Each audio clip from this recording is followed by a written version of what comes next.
Hello students, welcome to our YouTube channel. So today we are going to start a topic that is fractions. तो जब हम fractions की बात करते हैं तो यहाँ पर आप क्या करेंगे, इनको अच्छे से देखेंगे, समझेंगे और इनकी प्रैक्टिस करेंगे। तो चलिए स्टार्ट करते हैं हमारा टॉपिक दैट इज फ्रैक्शन। तो फ्रैक्शन में हम यहाँ पर आते हैं। सबसे पहले हमें यहाँ पर कुछ पिज़्ज़ा गिवन है, उनके कुछ स्लाइसेस गिवन है। हमें यही पूरे की पिज़्ज़ा है तो उसको हमने बोला एक pizza. Then this pizza has two unequal parts, मतलब ये छोटा हो गया, ये बड़ा पिज़्ज़ा हो गया। Then this pizza has three unequal parts, one, two, three. And this pizza has four unequal parts, one, two, three, four. Okay, तो ये हो गए हमारे पिज्ज़ा के पीसेस। लेकिन अगर हम यहाँ पर देखें तो यहाँ पर हमारे पास एक पिज्ज़ा है पूरा, एंड इसको हमने टू इक्वल पार्ट्स में डिवाइड करा है, इसको थ्री इक्वल पार्ट्स में डिवाइड करा है, इसको फोर इक्वल पार्ट्स में डिवाइड करा है। ठीक है, चलिए उसके बाद हम आगे चलते हैं। That is fractions as the fraction as the shaded part of a whole. तो अगर देखेंगे यहाँ पे हमारे पास फ्रैक्शन है तो यहाँ पे शेड पार्ट देखेंगे। टोटल पार्ट्स कितने हैं, 1 2 3 4। ठीक है, उसमें शेड पार्ट कितना हो गया, 1। अगर हम यहाँ पे देखिए फ्रैक्शन में बात करें, टोटल पार्ट्स हम काउंट करेंगे 1 2 3, तो हम लिखेंगे डिनोमिनेटर में, और शेड पार्ट कितने 1, तो हम लिखेंगे न्यूमरेटर में। ओके, तो इस टाइप से हमारा जो फ्रैक्शन है वो वर्क करता है। चलिए उसके बाद हम आगे चलते हैं यहाँ पर एक्सरसाइज पर। तो यहाँ पर आता है हमारे पास question number 1, right the fraction for the shaded parts. So हम यहाँ से पिक करते हैं बी। तो देखिए टोटल पास कितने 1 2 3 4, ये हमने यहाँ पे लिख दिया डिनोमिनेटर में, और कितनी शेड्स हैं 2, तो हमने वो यहाँ पे लिख दिया न्यूमरेटर में। ओके, देन हम चलते हैं क्वेश्चन नंबर 2 पर। तो यहाँ पे बोला गया है shade for the given fractions. तो हम यहाँ से ले लेते हैं बी पार्ट। अब देखिए यहाँ पे टोटल पार्ट्स कितने 8, शेड कितना 1 में, तो हमने कर दिया यहाँ पर 1 में। ओके, अब देखिए एच पार्ट और देख लेते हैं। हाँ, यहाँ पे कितने पार्ट्स हैं 4, और यहाँ पे कितनी शेड करना है 3, तो 1 2 एंड दिस इज 3। ओके, तो इस टाइप से आप इनको सॉल्व करेंगे। Next is finding out fraction. अगर हम किसी भी चीज़ को टू इक्वल पार्ट्स में डिवाइड करते हैं तो वो होता है 1/2, एंड इसको बोलते हैं 1/2। Okay, in two equal parts, just like हमने सर्कल लिया, इसको दो हाफ पार्ट्स, दो इक्वल पार्ट्स में डिवाइड किया, दैट इज हाफ। और हाफ प्लस हाफ क्या मिलकर बनाते हैं 1 whole. Okay, next we are having 1/3। अगर हम किसी फिगर को थ्री इक्वल पार्ट्स में डिवाइड करते हैं, that is 1/3, and we have divided one part out of three equal parts. So if we add 1/3, 1/3, 1/3, we are having 1. So by adding 1/3 three times we make a whole. Okay. Then इसके बाद चलते हम next part पर, that is 1/4। तो अगर हम 1/4 की बात करें तो ये होता है 1/4। ठीक है, हम इस कोई भी फिगर को फोर इक्वल पार्ट्स में डिवाइड करते हैं, उसमें से हम एक पार्ट की बात करते हैं। तो if we add 4 1/4 part, then we will have the whole part. Same goes in 1/5, तो यहाँ पर हम 5 इक्वल पार्ट्स में डिवाइड करेंगे। देन यहाँ पर हो गया फिनिश। तो now we are having our exercise 8.2, colour 1/2 of the shaded. चलिए हाफ पार्ट में करना है, तो हम यहाँ से ले लेते हैं सी पार्ट। तो ये हो गया हमारे पास हाफ पार्ट में शेड कर दिया। ओके, चलिए देन उसके बाद चलते हैं question number 2, colour 1/2 of the collection is done for you. अब यहाँ पे देखेंगे बी पार्ट में, तो यहाँ पर हाफ ऑफ 6 दैट इज 3, तो ये हो जाएगा 3। तो आप 6 के हाफ भी कर सकते हैं। चलिए मैं यहाँ पे कर देता हूँ 1 2 3। आप कोई से भी कर सकते हैं, ऊपर नीचे भी कर सकते थे, कुछ भी। Okay, next is colour 1/3 of the shapes. तो चलिए मैं यहाँ पे ट्राइंगल पे ये थे बी पार्ट, देखिए 3 में से एक को कलर करना है 1। ओके, तो हमने इसको कर दिया। Next is colour 1/3 of the collection. अब देखिए कलेक्शन कितना है 12 को 3 से डिवाइड करेंगे तो कितना आ जाएगा 4। तो हमें यहाँ पर 4 पर कलर करना है 1 2 3 and this is 4. Okay,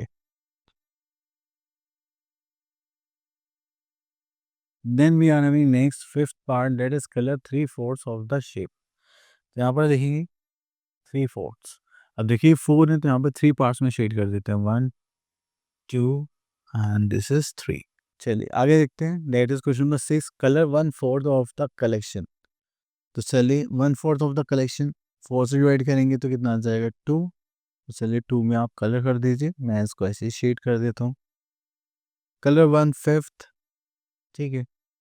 तो 1/5 करेंगे तो 5 में से 1 पार्ट में कलर कर देते, तो मैंने इस पार्ट में कर दिया। Next is colour 1/5 of the collection. अब यहाँ पे 5 से 5 को डिवाइड करेंगे तो यहाँ पे कितना जाएगा 5।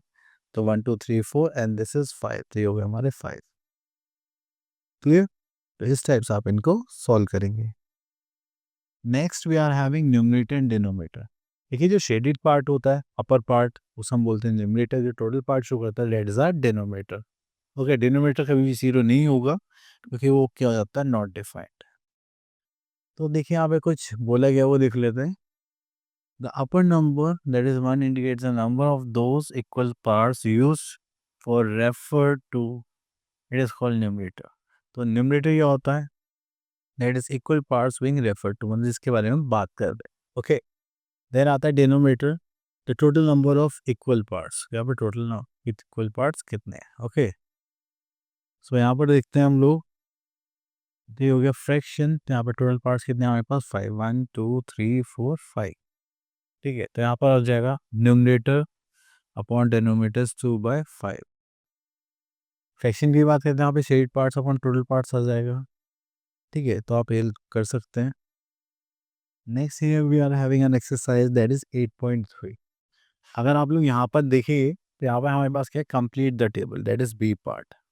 तो यहाँ पे देखेंगे शेडेड पार्ट्स हमारे पास क्या, न्यूमरेटर, टोटल पार्ट्स और फ्रैक्शन लिखना। ओके, शेड पार्ट्स कितने यहाँ पे 1 2 3। ओके, देन टोटल पार्ट्स देखेंगे तो 1 2 3 4 एंड 4 8। तो यहाँ पे देखेंगे फ्रैक्शन तो कितना हो जाएगा, और shade part that is 3/8। Okay, now move to next part that is question number 2। Write the correct fraction in each case. तो यहाँ पे बोलेगा एक बार क्वेश्चन रीड कर लेते हैं। Write fraction with 7 as the numerator and 15 as denominator. Okay, this is so simple, 7 by this is 15। Okay, then आगे देखते हैं। सो हम यहाँ पे आते हैं ई पार्ट पर, that is Naman coloured 7 out of 8 candles in the picture. तो हमने टोटल कैंडल्स 8 थी, उसने कितनी कलर कर दी, 7। And the fraction of the candles which were coloured. तो टोटल हम डिनोमिनेटर में लिखते हैं, कलर्ड हम कहाँ पे लिखेंगे, न्यूमरेटर में। सिंपल। चलिए next part we are having bigger and smaller fraction. अब देखिए इसके लिए आपके पास डिनोमिनेटर्स क्या है, वो सेम होने चाहिए। देन आप कंपेयर करेंगे न्यूमरेटर्स को, जो बड़ा होगा वो बड़ा हो जाएगा, जो छोटा होगा वो छोटा हो जाएगा। ठीक है, चलिए। ओके, तो यहाँ पर लिखते हैं डी पार्ट। अब देखिए शेड पार्ट किस में ज़्यादा है, 1 2 3 इसमें है और 1 2 3 4 5 इसमें है, तो which one is greater, this one. But हम फ्रैक्शन लिखते हैं तो यहाँ पर आ जाएगा 3/8 एंड दिस इज 5/8। तो आप इनके न्यूमरेटर्स को भी कंपेयर कर सकते थे। ओके, चलिए एक और देखते हैं यहाँ पर। सो हम देखते हैं आई पार्ट। टोटल पार्ट्स कितने हैं, 3 and 3 6 and here 2 shaded part and here again 2 shade part. तो देखिए यहाँ पर इक्वल आ रहा है तो हम यहाँ इक्वल्स टू का साइन पुट कर देंगे। ओके, सो हमें हम बताना है इक्विवेलेंट फ्रैक्शंस। अगर देखिए इक्विवेलेंट फ्रैक्शंस का मतलब होता है क्योंकि वैल्यू इक्वल है, ठीक है, देखने में चाहे वो इक्वल लगे या ना लगे। तो यहाँ पे देखेंगे दैट इज 1/2, दिस इज 2/4। यहाँ पर देखेंगे तो 1 2 3 4 एंड 4 8। यहाँ पर हो जाएगा 8 एंड दिस इज 4 1 2 3 4 5 6 2 ज़ा 12 एंड यहाँ पर आ गया 6। तो आपको ये कोई देखने में सब अलग अलग लगेंगे, लेकिन अगर हम लोएस्ट फॉर्म में करेंगे तो ये क्या वैल्यू देंगे, सेम। इस लाइन में इनमें कॉमन फैक्टर क्या है, 2। तो 2 से डिवाइड करूँगा तो ये क्या आ जाएगा 1/2। यहाँ पर 4 से करूँगा तो ये आ जाएगा 1/2। यहाँ पर 6 से करूँगा तो ये भी क्या आ जाएगा 1/2। ठीक है, चलिए उसके बाद यहाँ पर आगे देखते हैं।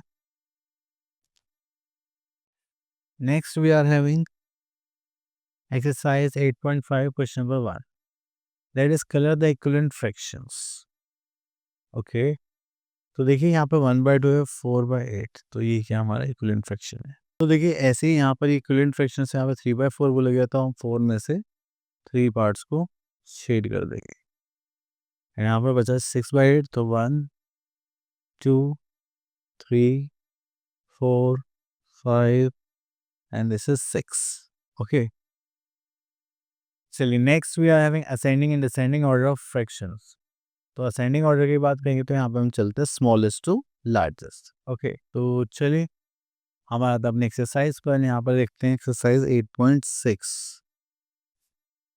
Question number 1 that is arrange in ascending order.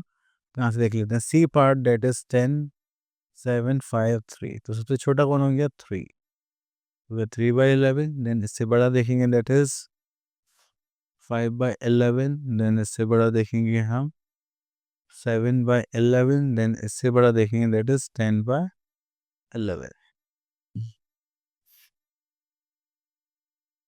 Next we are having question number 2 arrange in descending order. तो यहाँ पर हम देखते हैं ए पार्ट डिसेंडिंग ऑर्डर में देखेंगे तो हम यहाँ पर देखेंगे largest to smallest. Largest is 11/25। Then इससे छोटा देखेंगे 10/25। देन इससे छोटा देखेंगे तो 3/25। से देखेंगे तो 2/25। ओके, तो ये हमारा रहेगा question. Next we are in question number 3 arrange in ascending order. तो देखिए जब भी आपके पास न्यूमरेटर सेम रहेंगे डिनोमिनेटर्स डिफरेंट रहेंगे, तो जिस भी डिनोमिनेटर की वैल्यू ज़्यादा होगी, डिनोमिनेटर ज़्यादा होगा उसकी वैल्यू छोटी होगी, उसका डिनोमिनेटर छोटा होगा उसकी वैल्यू ज़्यादा होगी। ठीक है, अब देखिए यहाँ सबसे बड़ा डिनोमिनेटर कौन सा है ये, तो सबसे पहले आ जाएगा 4/13। देन अब हम इससे बड़ा लेना है। Then we are having 9, so we are in 4/9। Then again we are having 4/7। Then last we are having 4/5। Okay, चलिए। Okay, next we are having arrange in descending order. Same goes here कि numerator same है तो denominators की value change, तो denominator जो बड़ा होगा उसकी वैल्यू छोटी होगी ओवरऑल वैल्यू, और अगर डिनोमिनेटर हमारा छोटा होता है ओवरऑल वैल्यू उसकी क्या होगी, बड़ी होगी। तो हमें यहाँ पे जो सीक्वेंस रखना है वो क्या रखना है, लार्जेस्ट टू स्मॉलेस्ट। तो लार्जेस्ट देखेंगे तो यहाँ पे सबसे छोटा डिनोमिनेटर क्या है 9/8। देन उससे बड़ा denominator that is 9/10। Okay, then we are having 9/11, 9/90। Okay, चलिए इसके बाद यहाँ पर देखते हैं एक्सरसाइज 8.7। यहाँ पर देखते हैं सी पार्ट। चलिए next is complete a series of equivalent fractions. Equivalent fraction का मतलब क्या है कि जो भी आपके पास फ्रैक्शन है उसमें आप सेम नंबर से मल्टीप्लाई कर रहे हैं। ठीक है, जैसे 6 2 12, 6 6 18, 6 4 24, 6 5 30, 6 6 36। देन उसके बाद चलते हैं यहाँ पर that is 7 one 7 4 28, 7 5 35, 7 6 42। Okay, next move to our question number 2. So here we are having find the missing part of these equivalent fractions. तो यहाँ पर आता है ए पार्ट पर। तो यहाँ पर हम इक्विवेलेंट बनाना, तो यहाँ पर हम देखेंगे 6 2 12 हो गया। एंड 5 15 2 कितना होगा 30। ओके, देन यहाँ पर देखेंगे 8 4 कितना होता है 32। एंड 3 4 कितना होगा 12। ओके, तो इस टाइप से आप क्वेश्चन करेंगे। सो हम यहाँ पर आते हैं बी पार्ट पर। तो यहाँ पे देखेंगे दैट इज 2/6 प्लस 3/6। तो इनको ऐड करेंगे 2 4 5। ठीक है, तो यहाँ पे कितना हो गया 5 1 2 3 4 5, तो हो गया 5/6। तो बस आपको डिनोमिनेटर सेम रखने और न्यूमरेटर्स को ऐड करना है। ओके, चलिए तो यहाँ पर एक और देख लेते हैं। जैसे यहाँ पे 3 हो गए 4 5, तो ये कितना हो गया 5/9। ओके, चलिए देन उसके बाद चलते हैं question number 2।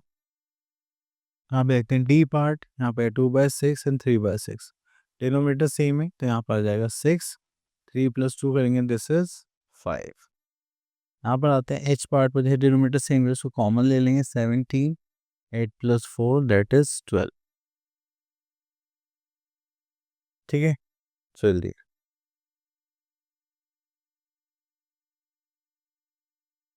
Okay, now we are having subtraction. तो सब्ट्रैक्शन के लिए हमारा तो अपने एक्सरसाइज 8.9 पर। तो देखिए यहाँ पे आपके पास दो शेड पार्ट है, उसमें से एक सब्ट्रैक्ट करना है तो कितना बचेगा 1। तो जैसे हमने न्यूमरेटर्स को ही ऐड करा था, तो यहाँ पर भी सेम हम क्या करेंगे, न्यूमरेटर्स को ही सब्ट्रैक्ट करेंगे। जैसे 2 - 1 करेंगे तो यहाँ पे क्या आ जाएगा, 1/3। ठीक है, चलिए क्वेश्चन और देखते हैं। अब जैसे यहाँ पर हमारे पास 9 पार्ट्स है, टोटल पार्ट्स है 6/9, यहाँ पर कितने 4/9, तो कितने बच्चे माइनस करके 2/9, so we are having 2/9 as a answer. Okay, now we are in question number 2। तो हमें यहाँ पर डायरेक्ट सब्ट्रैक्ट करना है। तो देखिए डिनोमिनेटर सेम है, यहाँ पर डी पार्ट देख लेते हैं, दिस इज 5 एंड 4 - 2 करेंगे, we are having 2। Okay, then यहाँ पर देख लेते हैं डिनोमिनेटर सेम है, so we are going to write 17 and 14 - 10 is 4. Okay, now here we are having exercise 8.10 and यहाँ पर हम देखेंगे क्वेश्चन नंबर सी। तो add the following on the number line. Okay, so देखिए यहाँ पे 3/4 है, ये रहा, उसमें कितना और ऐड करना है 1। ठीक है, तो कितना हो जाएगा 4/4। तो आपको बस ऐसे आंसर लिखना है। Okay, next that is subtraction on the number line. तो जैसे एडिशन में हम फॉरवर्ड गए थे, इसमें बैकवर्ड जाएंगे। अब कैसे जाएंगे, अब देखिए यहाँ पे 2/3 है, तो जीरो से उठा लेंगे 2/3, कितना माइनस करना 1/3, तो एक स्टेप पीछे ले लेंगे यहाँ, 5 से क्या बचा 1/3। ओके, चलिए तो यहाँ पर अभी एक्सरसाइज हमारे पास 8.11। यहाँ पर देखते हैं question number 2, that is Yash had 6 toffees, he at half of the toffees, how many toffees did he have. तो 6 टॉफीज थी, हाफ उन्होंने खा ली, तो कितना बचा, तो 6 का हाफ बचा, दैट इज 3। तो 3 toffees are left with him and he had 3 toffees. So यहाँ पर है Sunny and Manny got a cake each from their mother. ठीक है, Sunny ate 3/8 of the cake while Manny ate only 2/8. Who ate more? Obviously Sunny ate more and तो हम यहाँ पे लिख देंगे, क्योंकि देखिए यहाँ पे डिनोमिनेटर किसका ज़्यादा है, सनी का, तो इसलिए हम यहाँ लिखेंगे Sunny. Sunny ate more and by how much पूछ लेते तो हम क्या करते हैं, यहाँ पर 3/8 में से माइनस करते 2/8, कितना ज़्यादा खाया उन्होंने 1/8। ठीक है, सो आई होप आपको ये टॉपिक क्लियर हो गया होगा। मिलते हैं नेक्स्ट वीडियो में, till then all the best.